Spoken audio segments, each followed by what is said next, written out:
Hello everyone, welcome back to the channel today for the third Alliance War of Season 30.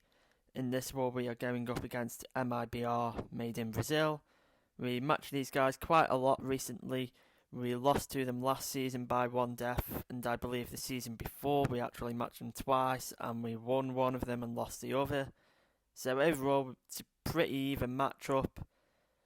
And yeah, these are very strong alliance, so need to put up a good performance. My team for this war is Ghost, Wasp and Doom, so pretty basic team. Going to be starting off on path 9 in section 1, where the first fight is this Korg. So recently I have been burning a lot of power start 1 boost. Normally this is a fight that I would use one for. And the major difference that it does make is that you get to your special 2 around the right time for Korg's rock shield going down when you have the power start boost. And that means that I would have just got to a special 2, thrown it, and he would be dead. However, without the power start boost, his rock field was coming back around the time that I had a good opportunity to throw the special 2, so I ended up not really wanting to throw it straight into the rock shield, build up to special 3, and it does make this fight quite a lot longer. However, it is still a very, very basic Ghost fight. And yeah, Korg is not a difficult defender for Ghost at all, as long as you know what you're doing with phasing light attacks and also not being afraid to go in with mediums if his AI is playing pretty defensive. So yeah, pretty simple start to the war. Did take a bit of chip damage, but nothing too bad. Now the second fight up is a Yellow Jacket, and this is Power Focus 1 Resistor and Hazard Shift. Now, I don't completely get this placement. A lot of people kind of consider Yellow Jacket somewhat of an anti-Ghost defender because he reduces damage of unblockable attacks. And most of the time when you're running Ghost, you're running Wasp. But he also doesn't exactly do anything that makes the fight difficult for Ghost, just a little bit longer. As you can see, our basic attacks are still doing an absolute ton of damage. Special 2 definitely hits weaker and probably could have just got by without throwing them in this fight. Preoptive 2 anyway. It's only really going to cost a potion or 2 in recoil damage. But yeah, pretty much no risk involved here, and it is a very basic Ghost fight.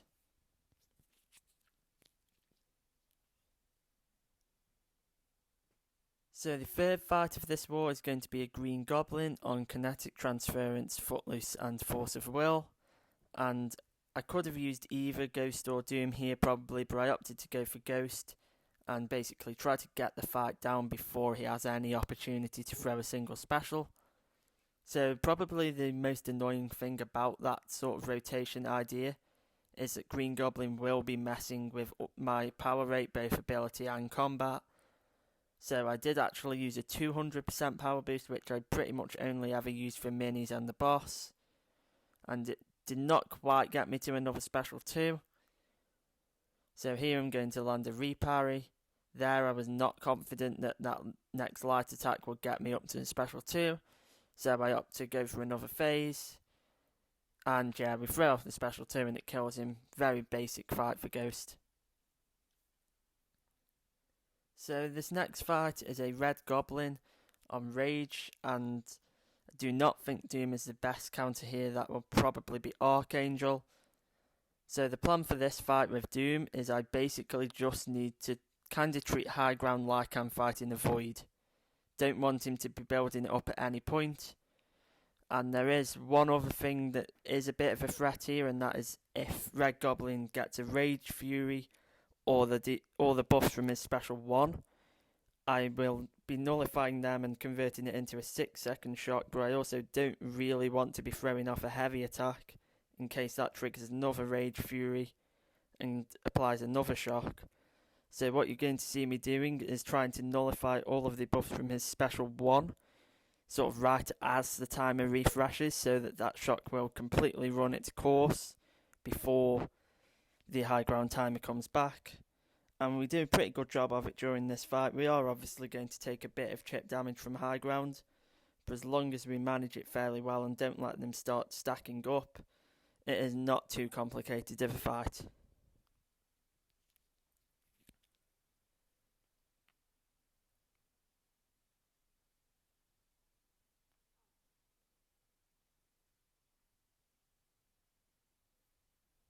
I did also have 0 points in cruelty for this because my medium attacks would have probably been triggering rage if I did have points in that mastery. However, I did decide to leave points in precision just to increase the damage a bit and speed up the fight.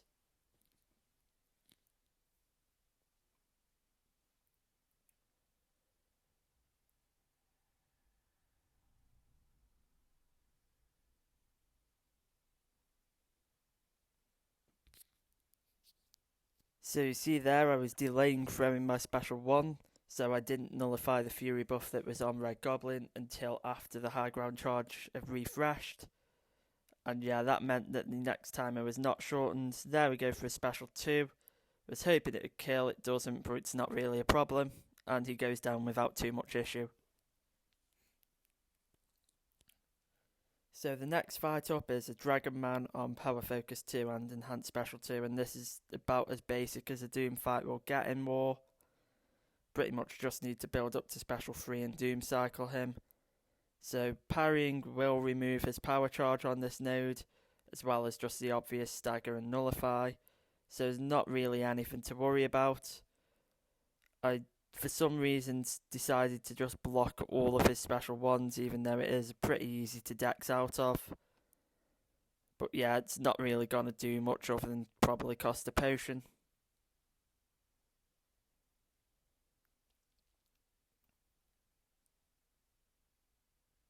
So build up to our special 3 here through Mystic Dispersion, and now we're just going to combo him and try to do as much damage as possible.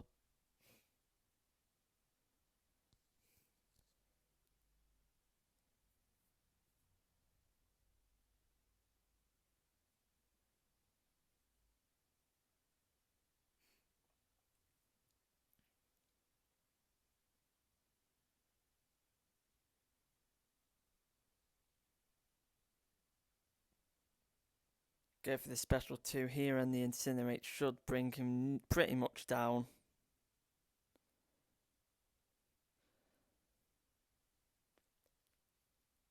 So now moving on to this Professor X on Ebb and Flow Intercept, and this is a fight I've done many times before with Doom. However, this is actually the first time I've taken it with high ground, and it is actually a lot more annoying than I thought it would be.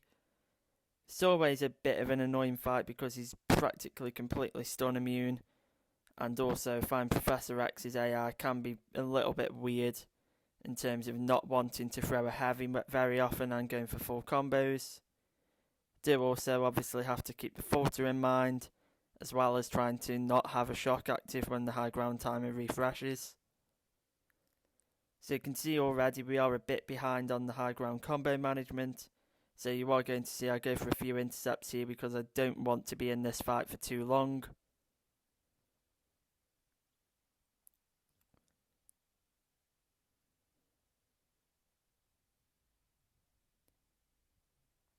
So here I believe I want to get an intercept off and then throw my special 3. But he doesn't want to play into it, then we just eat a combo, which obviously isn't ideal. He's got 2 high ground charges. Still not particularly worried here. Land our intercept, and now we just need to trigger the filter. However, he's not really giving us a great opportunity to hit into it. So we do get a special 3 off right as the intercept fury is about to expire, so we should get some pretty solid damage. However, we won't be able to just immediately finish him off with a Doom combo.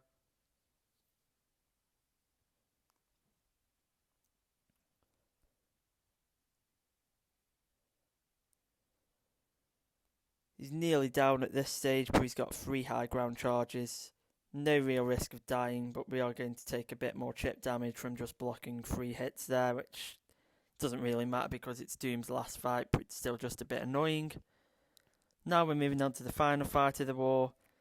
This one is probably the quickest of the war. It's a Modok on the 49 with Ghost. You've seen this fight a few times before. It's really simple.